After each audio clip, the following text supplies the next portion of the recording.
Hello everyone. Hello. Yes, this is a early review for you guys for Animal Kingdom. I want to say hope you guys had an amazing Sunday. Okay, tomorrow is the work week.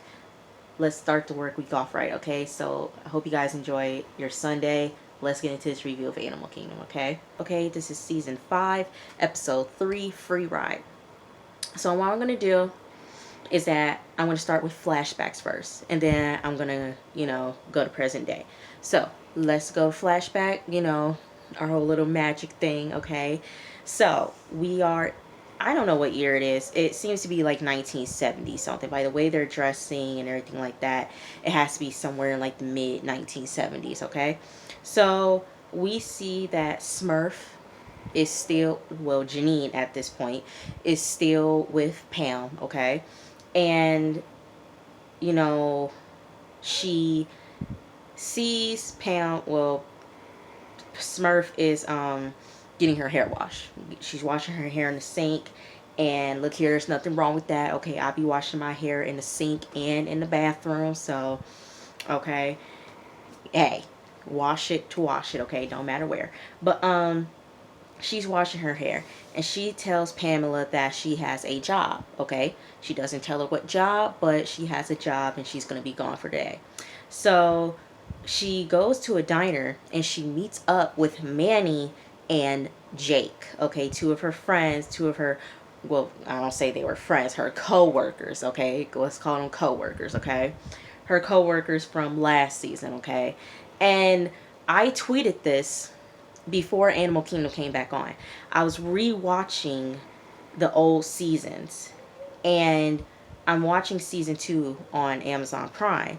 And Manny in season 2, um one of their one of her old co-workers, Manny, passed away, and I'm like, who is Manny? Like, who is this Manny? And then last season we found out Manny was the guy that she was working with. So I'm like, oh my gosh, now I'm connecting the dots. Like, oh my gosh.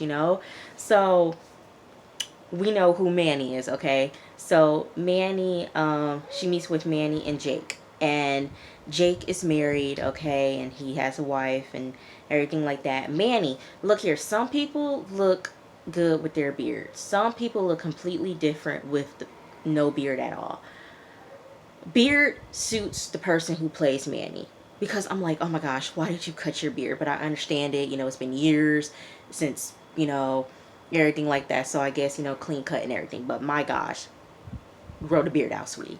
So she tells them about this place that she found. She gets out of her bag and she pulls out like this glass unicorn. And it's worth $7,000. And she said that she found a place that's has more of it, and they're like a smash and grab. She was like, nope, it's just gonna be a grab and go. So they go to the guy's house, and it's the same house from last week's episode, the party that her and Pam went up in, the mansion and everything like that. Yeah, Smurf, Jake, and Manny, they're robbing the dude's place. So Manny acts as like a what is it called? A landscaper, not really a landscaper, but he breaks the sprinklers, and he knocks on the door, and it's the maid, and he's speaking Spanish with her and telling her the sprinklers is broken. So the maid is distracted. That means Janine and Jake can go in the house and get everything. So they go into separate wings of the house, and she's grabbing the jewelry and everything like that. She grabs his gold gun that he used to intimidate her in last week's episode. She takes the gun. Then she hears footsteps. She's like, oh crap, I gotta do something. So she gets into the bed, acts like she slept with old dude, and it's one of the maids. So the maid leaves, and she tells Jake, okay, we gotta go, there's another maid. So at the end of the day of that robbery, she says, I'll take the cash, and then, the jewelry and everything like that. You can get way more for the jewelry and stuff like that, so I'll just take the cash. Jake, he seems, a little concerned. He's concerned about Smurf. She looks tired, and if there's anything that he can do to help, and she's like, no, I'm fine.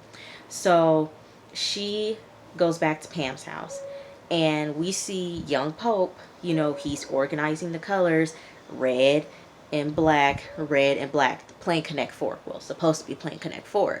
But we all know Pope is, right? He's OCD. So everything has to be color corrected in a particular order, okay?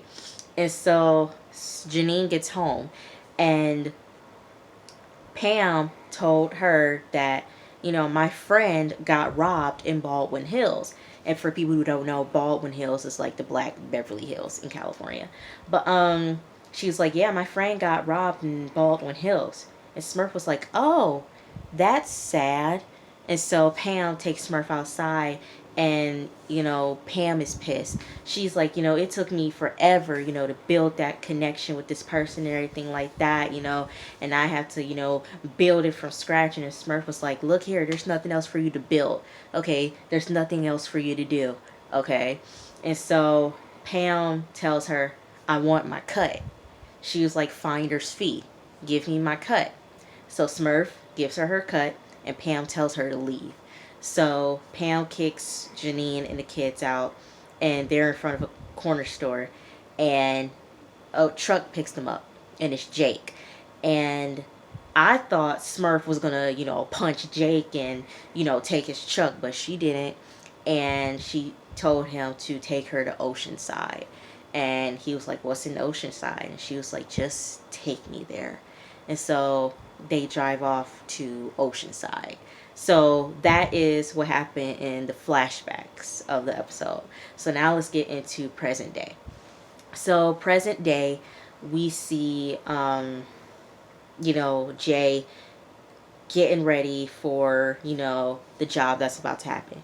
We see Pope, he's taking a shower, and let me tell you something, those cheeks on Pope were protruding. They were nice to look at multiple times, and yeah.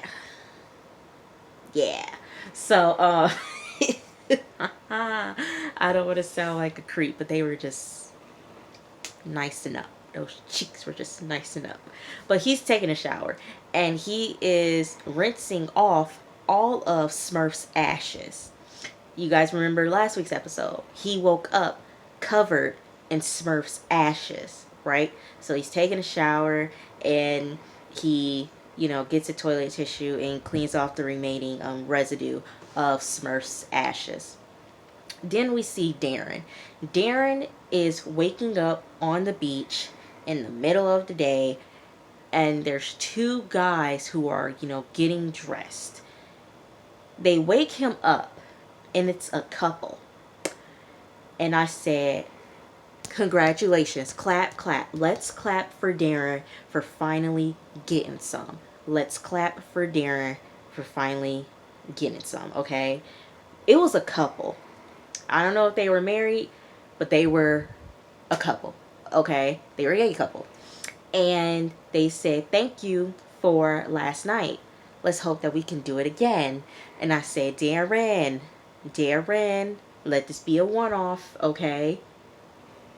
Let's not ever speak to these people again, okay, Darren? Okay.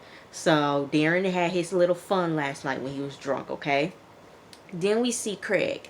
Craig is in the house with Ren, and she's, stressed out from the baby and everything like that. Craig goes outside, and there's one of Ren's people that she used to supply to.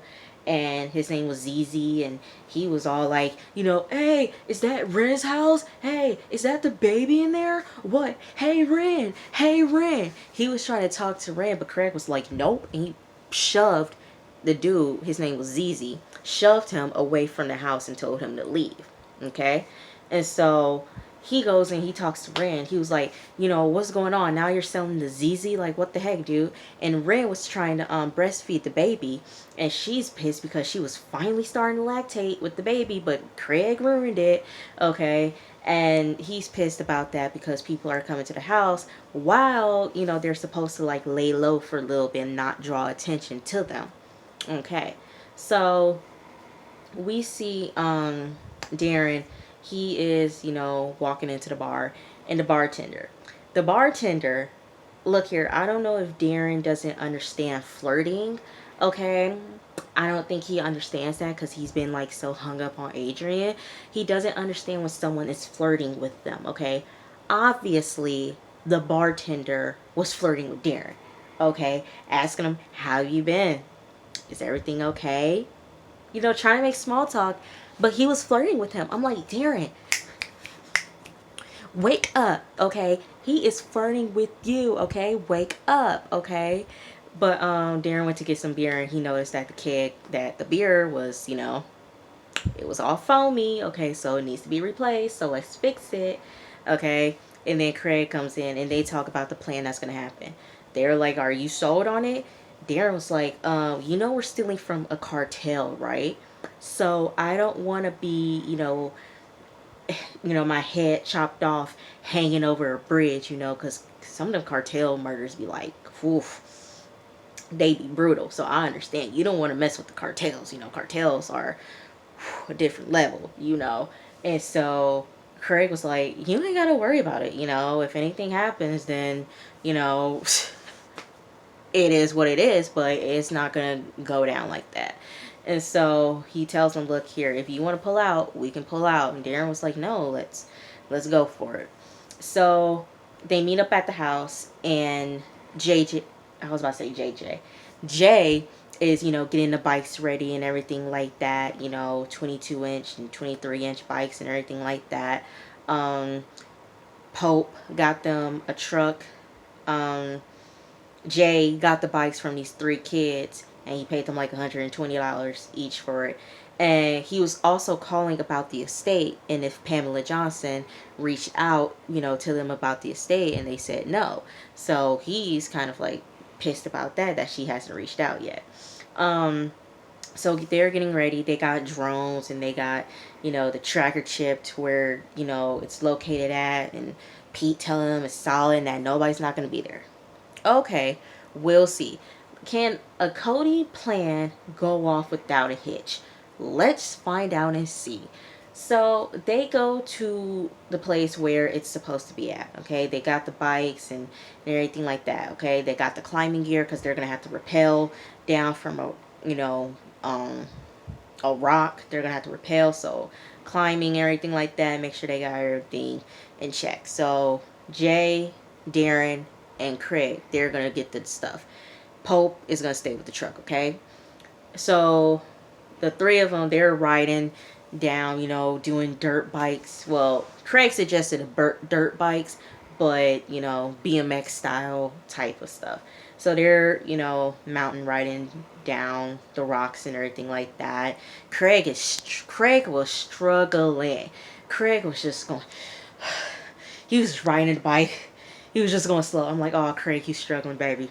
You struggling because the bike he had was a 22-inch and it couldn't go any higher. So, he was struggling, homie, because, he's tall in real life. So he was struggling with that bike. And then we see Pope. Pope is like looking around and then he sees a crow and he gets a flashback. And let me turn this on right quick because it just messed up with the light. So he gets a flashback. And it's a flashback of him watching a TV show and a crow is eating the bunny. And Pope tells, Smurf, the crow's eating the bunny. And then Janine said, well, one has to die so the other one can live. And I saw the bird and I'm like, Pope, do not shoot the bird. I thought he was going to shoot the bird. I said, Pope, do not shoot the bird. Don't shoot it, Pope. He ain't shoot the bird. He let it fly off. So the boys, they're riding and they're, rappelling down the rock and everything like that.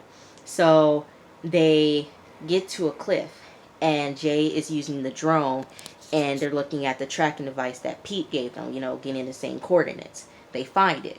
So they go down and it's a plane. Pete said that there's going to be a plane filled with stuff, okay? So they get to the plane and he opens up the door. Someone's dead. Pete didn't say anything about the dead pilot in that plane. So the animals was getting to the dude. So they open up the crowbar. They open up the latch with the crowbar. And they're pulling out the stuff. All right, they're pulling out suitcases of it. They open up the bag, and it's bricks. Darren gets it, cuts it up. It's filled with white substances. Darren said, "This isn't cash, Jay." I tweeted, I said, "Well, if you flip it, okay, if you flip it, you can make some money." So apparently it is cash. Darren, it is cash. You just gotta flip it. So while they're looking at it, all of a sudden, here's gunshots.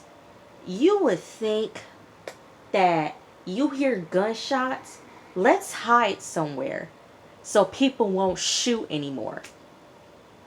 Craig thought it was a good idea. What's that thing?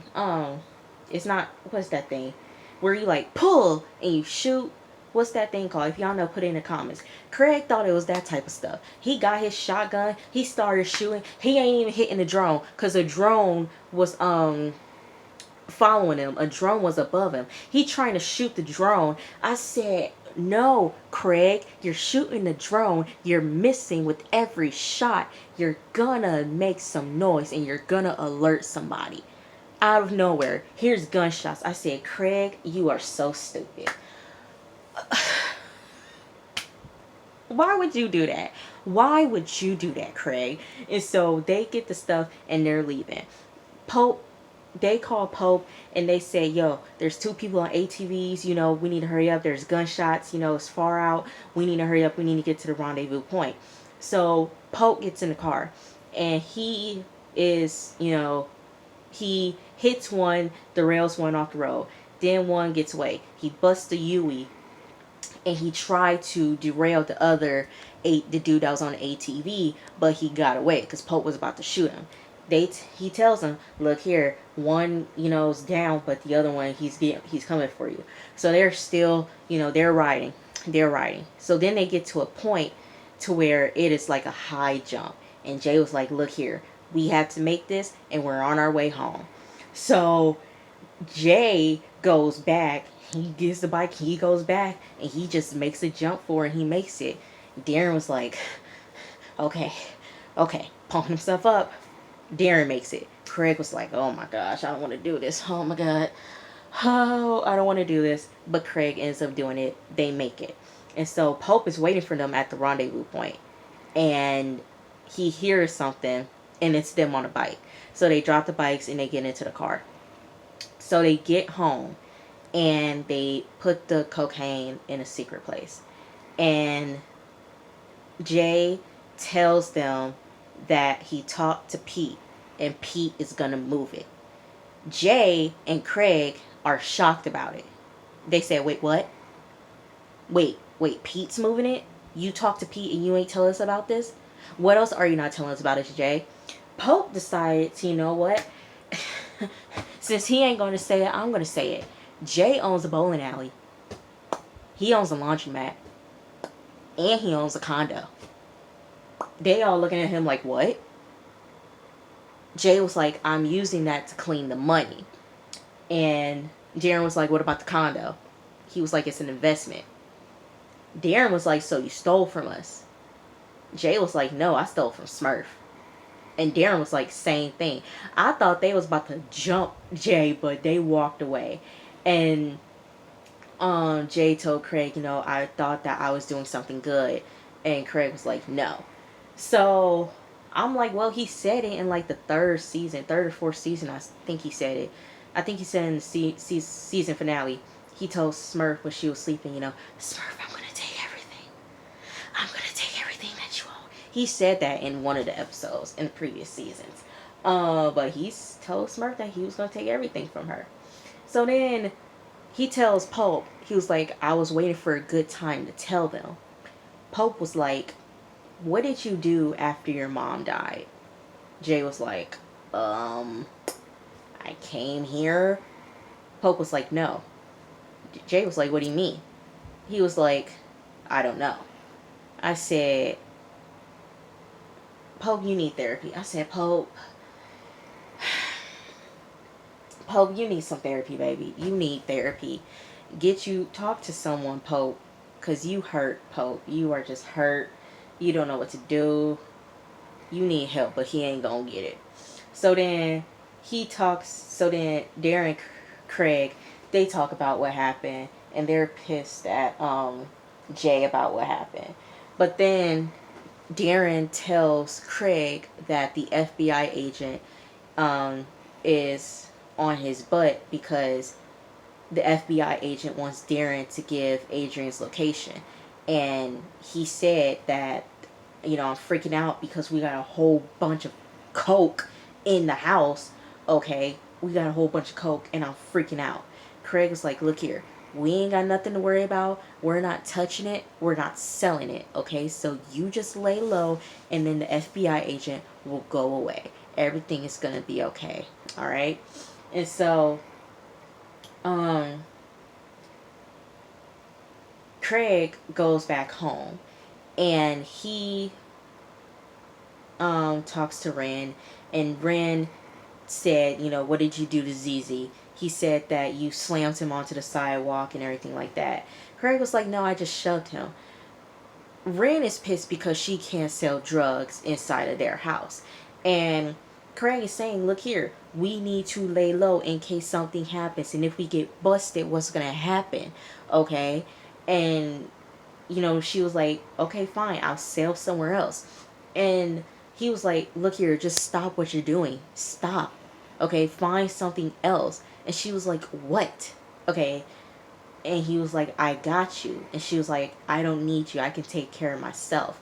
Look here, when you've been selling drugs and you can't just stop. You can't get a 9-to-5 job. You can't, because that money is instant. Once you get hooked on that life, you get hooked on, getting high from whatever drugs, but then also that fast money that happens like that. She can't stop and work a 9-to-5 job and get a paycheck bi-weekly or whatever. Like, no, she can't adjust to that, Craig. You trying to turn a drug dealer into a housewife when it's not going to happen, okay? Ren is not about that life. And I really hope he realizes that there are other fish out there in the sea. And Ren is not the only one. Find you somebody else, Craig. Now. Find you someone else. So then we see Darren. Darren's back at the club. Okay? And the couple from earlier that he had the threesome with on the beach, yeah, they came back because they tracked him. I said, oh, no, that's not cute. That is not cute. You tracked him. Red flag right there, Darren. And then one of them was like, you were so good. You were such a great, laid and everything like that. Just hyping them up. They are so thirsty. They becoming thirst buckets. I said, Darren, red flag. Red flag right there, Darren. Red flag. And then they go into the back of the bar. And they're about to do a threesome. But Darren was like, no. You're going to stand there and you're going to watch. And so the one boyfriend, he looked intrigued, but then he was like, we got to go. He was like, babe, we got to go. Dude was like, no. No. I'm not stopping. He was like, no. And his boyfriend left while Darren was, did the boyfriend. And after that, Jay, he meets with Pete, and Pete reassures him, like, I told you I'm gonna move it, okay? I'm just waiting for a buyer. And he said, it's gonna be a wholesome sale. And he was like, what you think? I got people, standing on a street corner. All right, I'm an auto shop dude. And I said, well, Pete, okay, I mean, you could be on some dude slanging on the corner, but okay. All right, now, make yourself look like a legit businessman. Okay, Pete. So, he gonna call Jay when he finds a buyer. Okay, but when Pete leaves, there's this girl. Her name is Natalie. I said, I know she did not just hear that conversation that happened over there, because they look like they was about 5 feet away. I'm pretty sure they was eavesdropping on that conversation. So, Natalie must have been an old friend of his in high school. And she tells him that Nikki